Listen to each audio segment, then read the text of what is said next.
All right, today we're going to talk about the removal of the main shaft seal.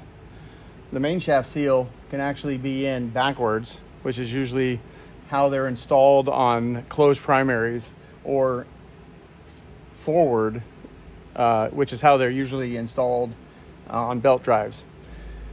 So you've seen the 3-2 chopper main seal shaft installation tool and how easy it is to press in the seal either direction.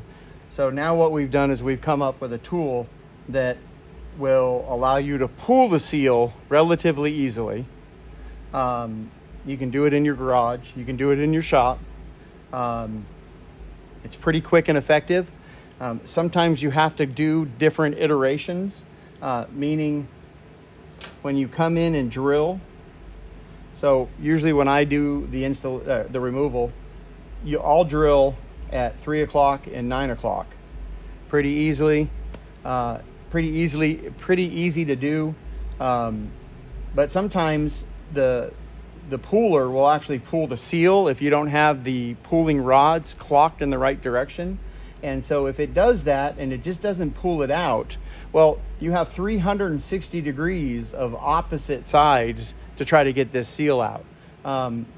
As many times as I've done it, I've never had to do more than 2. So, I'll do 3 and 9. The second, if that didn't work, I can do 12 and 6. I can do 1 and 7. I mean, you just have a lot of chances to get this out. And you just have to be patient because, it doesn't always work the first time. So I'm going to go through it. It might work the first time. I might have to do a second iteration. We'll see. So when you get your installation puller kit, it'll come with a bit with a preset stop for you.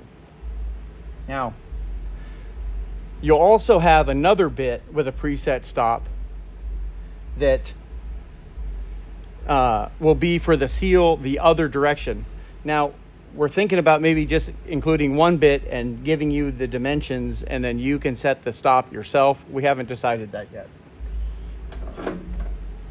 So what I'll do is I'll just I'm basically just getting my drill.